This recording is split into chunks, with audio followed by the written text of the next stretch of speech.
Assalamualaikum warahmatullahi wabarakatuh. Perkenalkan, kami dari kelompok 2 mata kuliah Kesehatan Produksi dengan Ibu dosen pengampu Ibu Tika Sukesi MK. Di sini kami akan menampilkan sebuah video dengan materi hapus pendidikan yang beranggotakan. Halo teman-teman, perkenalkan nama saya Isarifah dengan NIM 251107144. Halo, perkenalkan nama saya Sili Afilia Ayubansari dengan NIM 251107123. Assalamualaikum warahmatullahi wabarakatuh. Perkenalkan, nama saya Anissa dengan nomor NIM 251071118. Perkenalkan, nama saya Samiko Buniarto dari Rumah Sakit Bayangkara Akpol.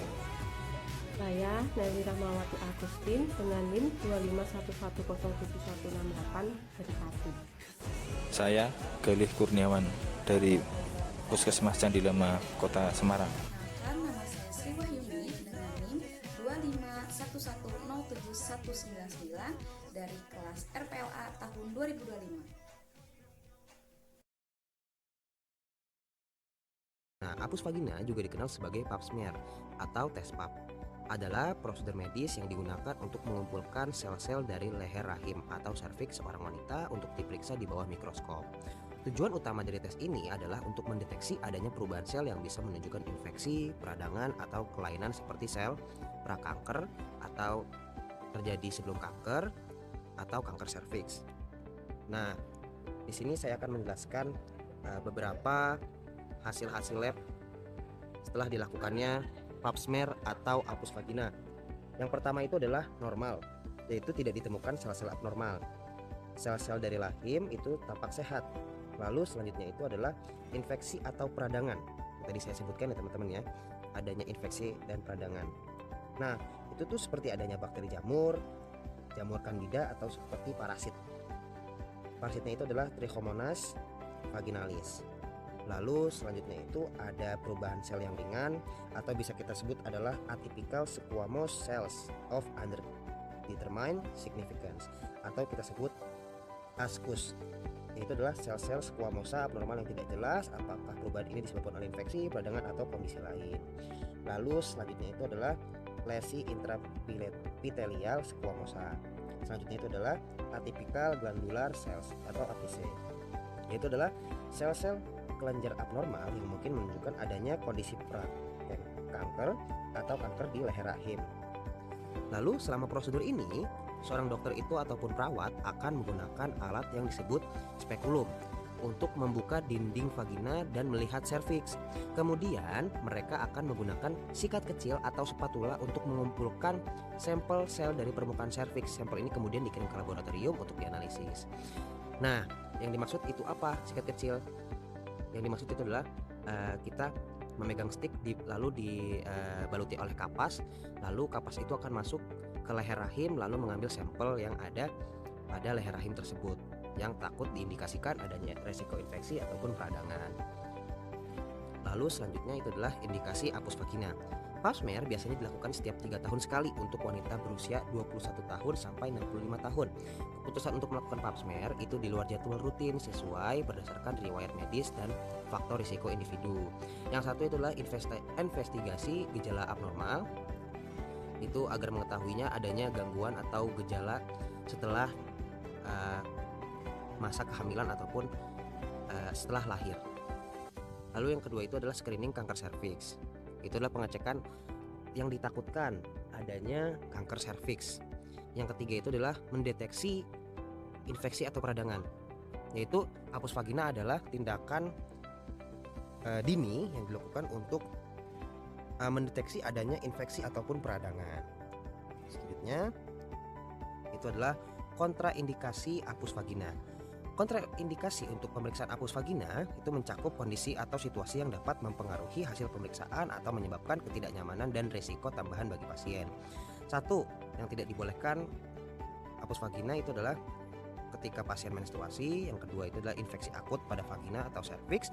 Yang ketiga itu adalah pasca prosedur ginekologi.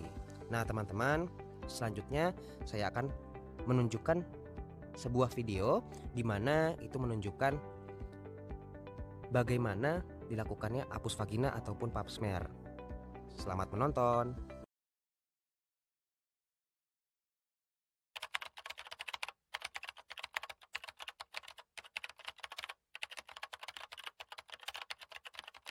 Selamat pagi Ibu, perkenalkan nama saya Isarifah. Saya perawat yang bertugas hari ini dari jam 7 sampai jam 2 siang nanti. Mohon maaf sebelumnya, dengan Ibu siapa Ibu? Ibu Lia, usianya berapa tahun Bu? 29 tahun. Pekerjaan Ibu? Oke, karyawan swasta ya Bu ya. Nah, ada yang bisa saya bantu Bu? Oh, Ibu mengalami keputihan yang sangat banyak ya. Sebelumnya Ibu udah menikah? Sudah berapa tahun Ibu? 4 tahun, oke. Ibu mengalami keputihan yang banyak ini udah berapa lama? Udah mau 2 bulan ya Bu ya? Oh, udah lama juga ya Bu. Nah, dari gejala dan keluhan yang Ibu katakan, saya akan mengambil sampel Bu dari vagina Ibu. Tujuannya untuk mengetahui kira-kira penyebab dari keluhan Ibu itu apa gitu. Nah, pada saat proses pengambilan sampel dalam vagina Ibu nanti akan merasakan sedikit tidak nyaman Bu. Iya, soalnya nanti Ibu harus membuka celana, termasuk celana dalam Ibu. Dan pada saat itu nanti bakalan ada alat yang masuk ke dalam vagina Ibu yang dinamakan spekulum. Nah, pada proses pengambilan sampelnya tidak akan lama kok Bu, kurang lebih 5-15 menit. Jika Ibu bersedia, silakan Ibu tanda tangan di sini. Oke, sekarang Ibu masuk ke ruangan ya. Nanti di dalam akan dibantu oleh rekan saya. Sembari itu saya akan mempersiapkan alatnya terlebih dahulu ya Bu ya. Mohon ditunggu. Di sini saya akan melakukan persiapan alat terlebih dahulu. Yang pertama ada tempat tidur, genetologika, kemudian ada lampu sorot, ada spekulum steril, ada kasa steril, ada larutan kalium permangas, ada sangkelit steril, ada NaCl, ada 2 buah handscoon. Handscoonnya ada 2, yang satu steril dan non steril. Kemudian ada buah kaca beserta penutupnya yang akan digunakan untuk pewarna geram. Dan nanti saya akan beri kode U untuk uretra, V untuk vagina, dan C untuk serviks. Dan satu lagi akan saya gunakan untuk pembuatan sediaan basah yang nanti akan saya teteskan NaCl. Kemudian yang terakhir ada cotton tip swab.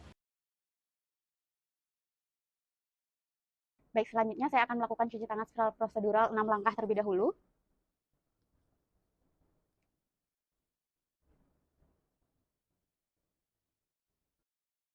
Baik, di sini saya sudah memastikan bahwa saya telah menggunakan APD berupa handscoon yang sesuai dengan ukuran tangan saya. Kemudian saya juga akan memastikan bahwa pasien telah berbaring dalam posisi litotomi dan pakaian bagian bawahnya juga telah dilepaskan termasuk celana dalam.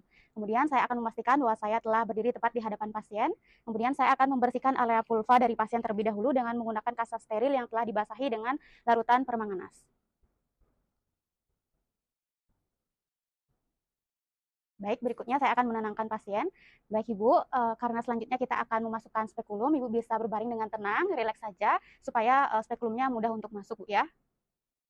Baik, di sini saya akan mengambil spekulum dan saya akan memegang spekulum dalam posisi daun spekulum tertutup, dengan posisi daun spekulum yang tegak vertikal 90 derajat. Lalu saya akan masukkan secara perlahan-lahan.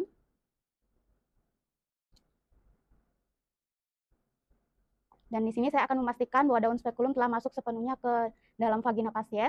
Kemudian saya akan memutar spekulum agar posisi daun spekulum horizontal. Kemudian dengan bantuan lampu sorot, saya akan membuka daun spekulum.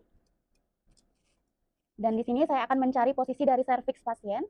Sekiranya saya sudah menemukan posisi dari serviks pasien, kemudian saya akan mengunci spekulum pada posisi tersebut agar serviks pasien terfiksasi.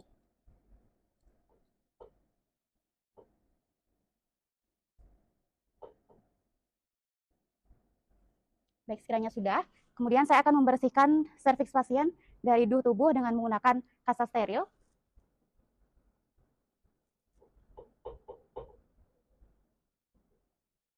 Baik, sekiranya sudah. Baik, di sini saya akan melakukan pengambilan sampel untuk pewarnaan geram, yang mana saya akan menggunakan cotton tip swab steril. Kemudian saya akan masukkan secara perlahan-lahan ke kanalis serviks dari pasien sedalam 1-2 cm. Kemudian saya akan putar ke kanan dan ke kiri kurang lebih selama 5-10 detik agar duh tubuh pasien terserap. Lalu akan saya keluarkan secara perlahan. Kemudian akan saya buat hapusan atau torehan pada kaca objek yang telah saya beri kode tadi untuk pewarnaan geram. Kemudian saya akan kembali mengambil cotton tip swab steril untuk melakukan pengambilan sampel sediaan basah. Namun sebelum itu saya juga sudah meneteskan NaCl pada kaca objek yang telah saya beri kode untuk sediaan basah. Saya akan masukkan cotton tip swab ke fornix posterior dari pasien. Lalu akan saya keluarkan secara perlahan-lahan. Kemudian saya akan buat hapusan pada NaCl yang telah saya teteskan tadi pada kaca objek.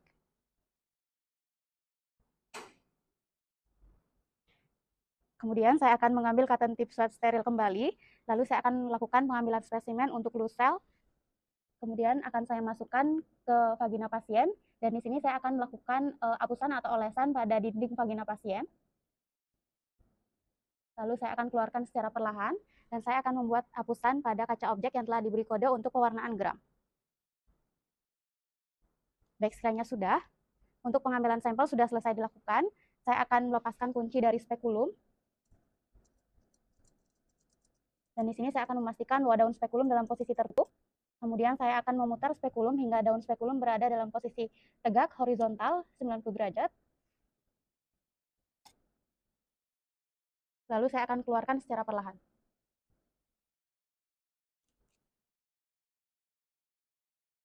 Baik, selanjutnya saya akan melakukan pengambilan sampel uretra untuk pewarnaan gram. Di sini saya akan menggunakan cotton tip swab steril atau singlet steril. Kemudian saya akan masukkan ke uretra pasien sedalam 0,5 sampai 1 cm. Lalu saya akan putar singlet atau cotton tip swab. Kemudian saya akan buat hapusan atau torehan pada kaca objek yang telah saya beri kode untuk pewarnaan gram. Baik, sekiranya sudah. Baik Ibu, untuk pengambilan sampel sudah selesai kita lakukan. Ibu silakan pakai pakaian dalamnya kembali dan juga celananya, dan silakan dirapikan Bu ya. Dan nanti silakan kembali duduk di kursi yang. Baik, selanjutnya saya akan melakukan cuci tangan secara prosedural 6 langkah terlebih dahulu.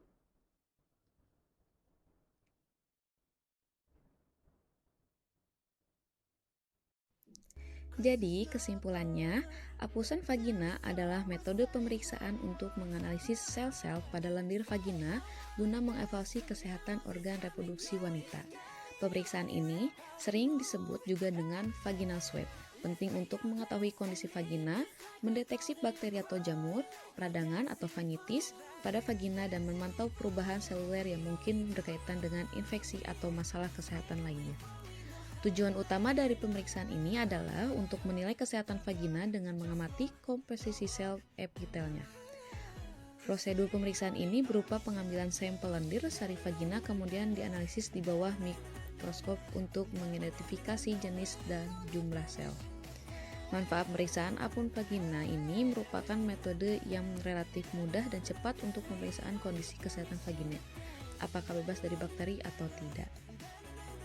Baik, terima kasih atas perhatiannya. Semoga materi yang sudah kami bawakan dapat dipahami dengan baik, meskipun masih jauh dari kata sempurna. Sekian presentasi kelompok kami. Mohon maaf bila ada salah kata. Wassalamualaikum warahmatullahi wabarakatuh.